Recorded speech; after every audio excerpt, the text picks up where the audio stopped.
Trust the only payment solution developed for attorneys and recommended by 47 state bars. LawPay. Hi, I'm Stephanie Francis Ward, a senior writer with the ABA Journal. In the more than 20 years I've spent talking to well-known attorneys who love their work, I've learned that many have great advice on matters both in and outside the law. And sometimes I'll ask them about things they know now that they wish they had known when they started their careers. We wanted to share some of that advice with listeners, so we've created a special series, Asked and Answered, Lived and Learned.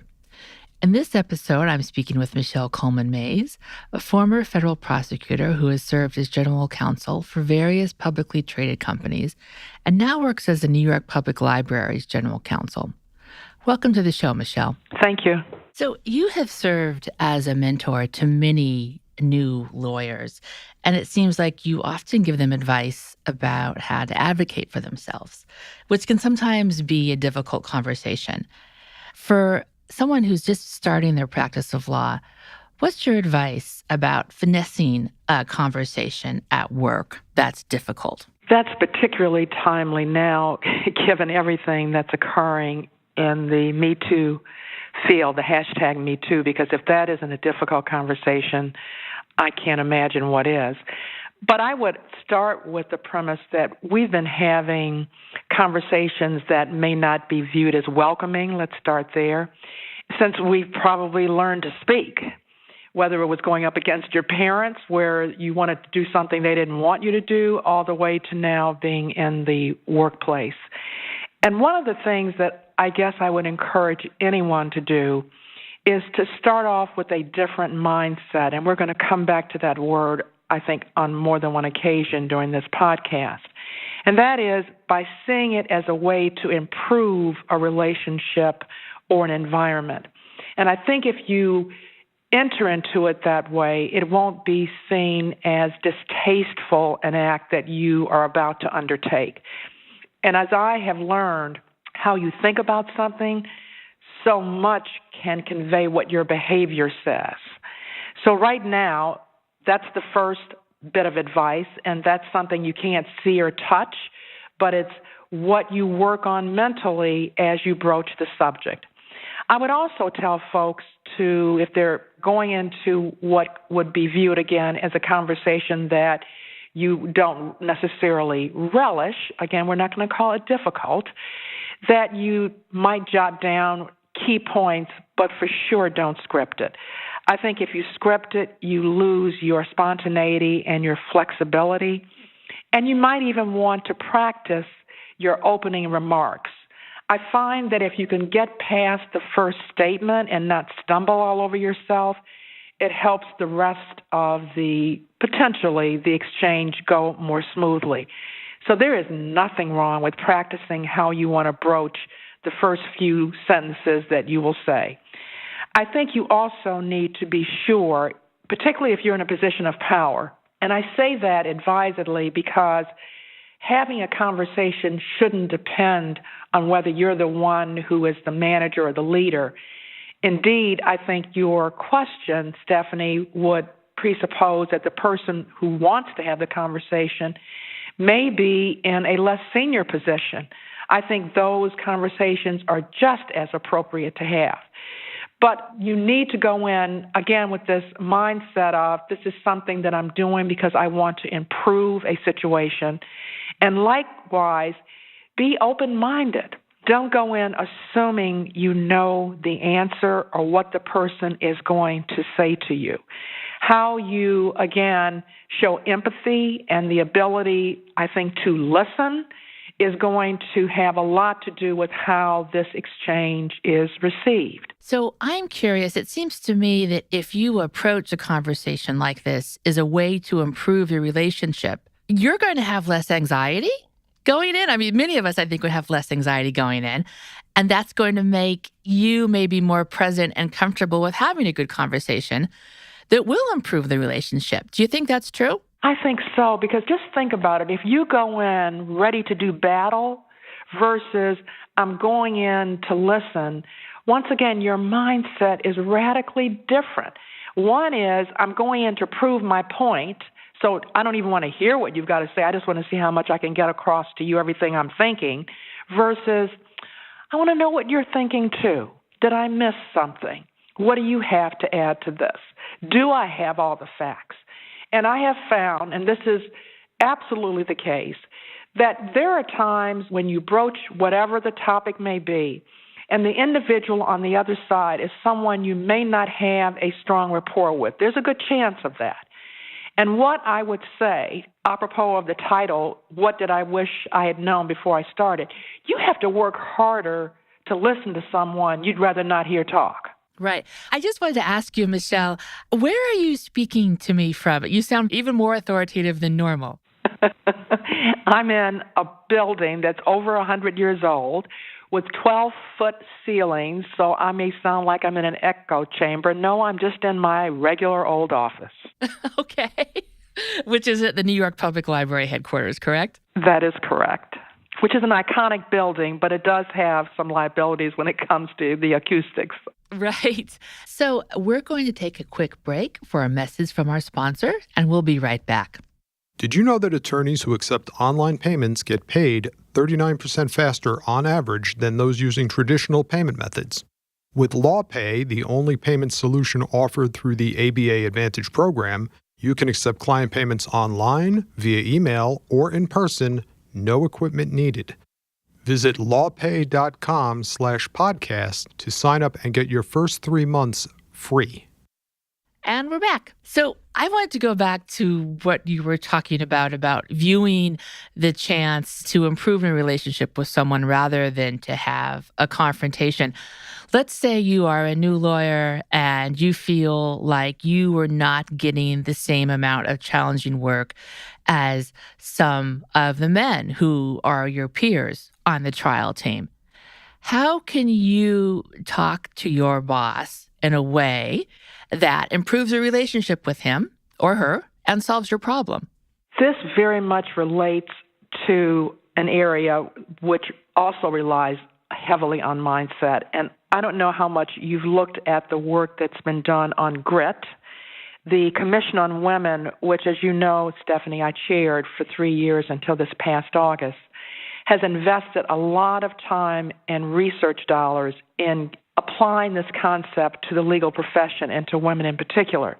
And if you go to the website, we actually have a toolkit coupled with the research, and we recently published a book which captures the stories of women that we viewed euphemistically as gritty.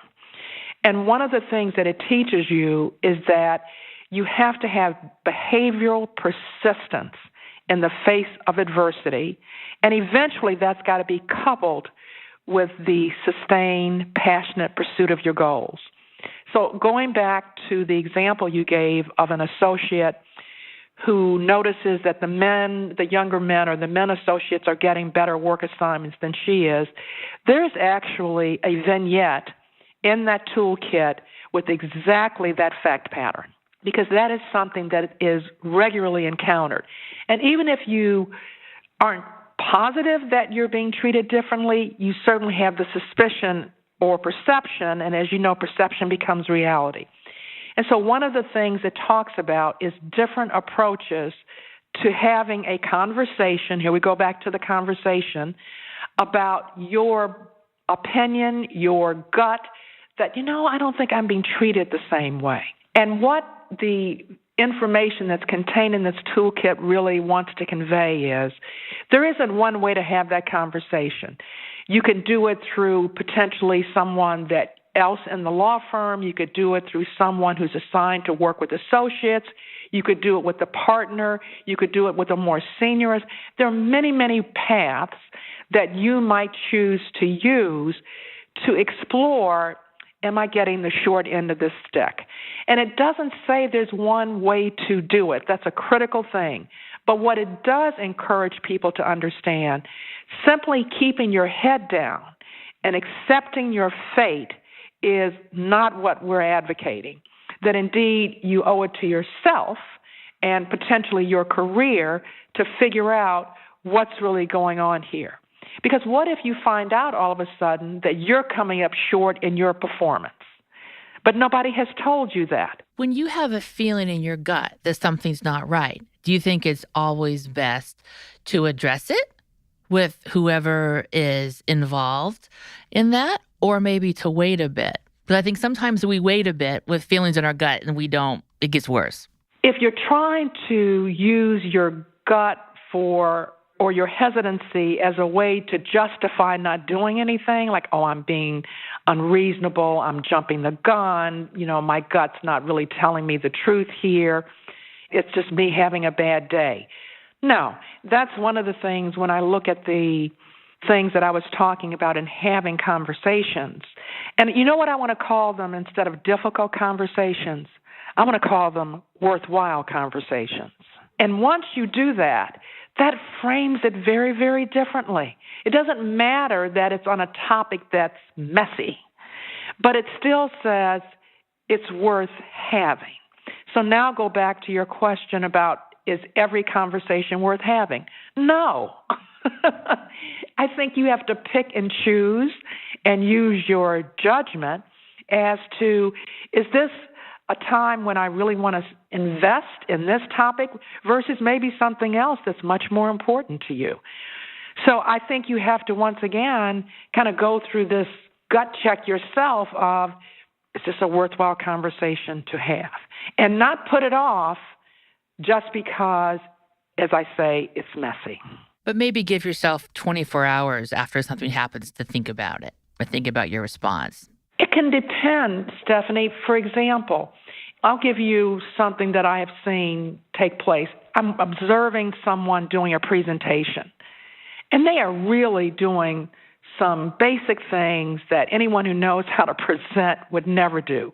For example, turning their back to the audience, and this is literally what happened in one of the presentations I attended, or reading the entire time, never making eye contact with the audience, ever. Now, should I wait until 2 weeks, 3 weeks later? Frankly, I sometimes will pull the person aside and say, I have some observations of what you've just done that I'd like to share with you. Do you have time for me to do that? Notice something else that I think is extremely important. If the conversation is worth having and you're standing in the hallway, maybe that's not signaling what you want to signal if it's, done in such a inopportune time. A hallway is frequently not the best time to have a worthwhile conversation, or in the bathroom. Although if it's empty, maybe that's okay. And frequently women do find themselves in an empty bathroom because everybody else is in the men's room. But coming back to my point here, I think I would take the time to tell that individual what I observed because it's recent, it's fresh, so it depends.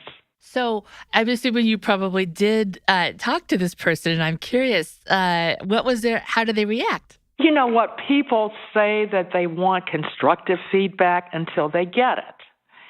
And so you have to be prepared for someone to look at you almost stunned that you even bothered, because this person did not report to me.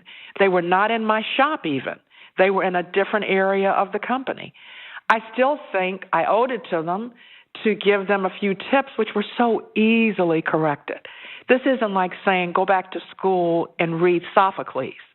This was saying, here are a few things you can easily do to improve your delivery. And so once they understood that I was being sincere, people have a BS meter. We all do. You can call it your gut. That they didn't think I was just trying to demean them, to ruin their day. Then they said, oh, thank you. And I said, if you want to have, more discussion about it, stop by and see me. So again, I think you have to gauge when it looks like it's the right time to say something versus I should schedule a meeting to have the conversation and set aside an hour to do it. And the other thing I want to weigh in here, on occasion it takes more than one meeting. We all have this instant gratification need. I'll have the conversation and the world will be better. It ain't like that in real life.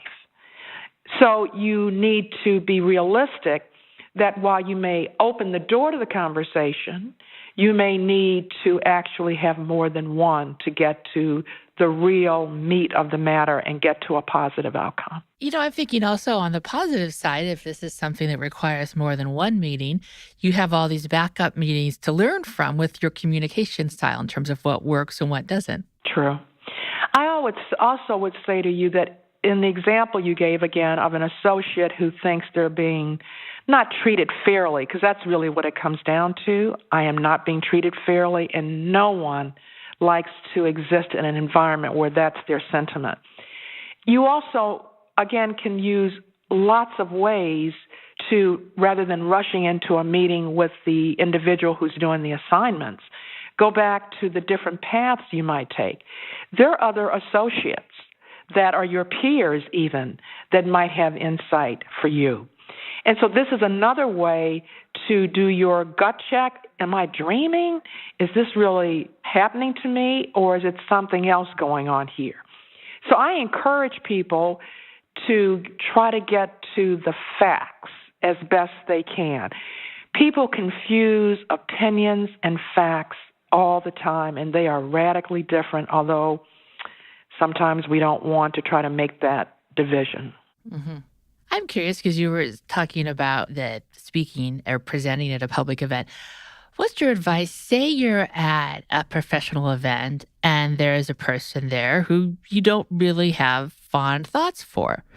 How do you advise interacting with that person at the event? One of the things I think most of us know is that there's some safe topics that you can broach safer than others, rather than going up saying, how do you feel about sexual misconduct? That would be the last thing I would ask someone that I had no rapport with and didn't like. But instead, I would know something about their work. People always like to talk about themselves. That's never been in short supply. And so if you know you're going to do that there's going to be an opportunity, then I try to find some ground that's either common ground, whatever that may be, or something that really asks them about what they are doing. And you typically, unless it's a very awkward person, you will get them sharing their insights with you. And I think most people, when they believe you're interested in what they have to say, again, BS monitor is always on, right? The meter's always on. But if you're asking someone because you're trying to figure out, why are you functioning and behaving the way you do, then getting them to talk about what they're doing and why is a good way to try to gauge that. Sure. Yeah. And let's switch gears a bit. As a general counsel, you have done a lot to bring more diverse outside teams to the table. For lawyers who haven't quite reached the same level in their career as you have yet, what's your advice for them about what they can do in terms of advocating for a more diverse outside counsel, and when it's good to say something and how? You're right. If you go back to when I had the bigger bully pulpit, certainly as a general counsel, that's a different base from which to operate than if I were a junior attorney. But even when I wasn't the general counsel, I had my eye on that topic. It's hard not to as a woman of color. Did I leave myself at home? And so I didn't wait to get the mantle to say, this is something that's important, and depending on which institution in which you find yourself, many of them will espouse diversity, inclusion, and so there are opportunities to volunteer to work on those topics, not to your detriment. I mean, you still have to do other tasks that are critical to your career, but I don't think you have to sacrifice announcing or proclaiming your commitment to that value of inclusion just because you don't have a title. So you would hope that you would be invited into that discussion by the general counsel or those in senior leadership. But if not, one of the things you can do is look for opportunities within the law firm. If you see people that are not your usual suspects, people of color, women, that you are also quick to make sure people know that you're pleased with their work product. People think you have to have a title to evaluate someone. You don't. If you say to someone, I've worked with this associate, she is really good, and I think we should look for opportunities to have her work on more things. Your boss is going to look at that because what you should be articulating is the value, that is, what value that person has brought to the table. So if you're just starting in-house, say you came over as an associate and you notice that most of your outside teams are Anglo men, should you say something? And how should you say it to your boss? I think, once again, you're going to have to go back to what we call worthwhile conversations, right? Which is, if your institution has said that it seeks to be, and most institutions have, and I'm hoping that most individuals will have done homework around where it is they've decided to invest their human capital, and that it's in a place that is simply not giving lip service to that belief. So you would, I think, go and say, I noticed XYZ. Do you think that we could look for opportunities and even have some suggestions? And this is the other thing I would encourage here, because if you are a low enough level, they might look at you as though you have the unmitigated gall, right? Right. Sometimes they don't take suggestions well. And just like you mentioned, the Me Too movement. I mean, it's the same thing, I think, with race in our country now, too. Sometimes the people that need to hear this are very defensive. But then I look for my allies. Mm-hmm. And people sometimes give that short shrift, and I think that they are missing an opportunity to have individuals that may have more juice or, unfortunately, credibility to be the one that carries the message. As I say to folks, you can get a lot of things done when you don't have to take the credit. And so if you find like-minded people in your organization that might have a bigger platform than you do, use it. Very good advice. And that's everything we have time for today. I want to thank you so much for joining us, Michele. You're welcome, Stephanie. And listeners, thank you for joining us. If you like what you heard today, please rate us on Apple Podcasts and check out our other special edition Lived and Learned podcast and the ABA Journal's Asked and Answered series.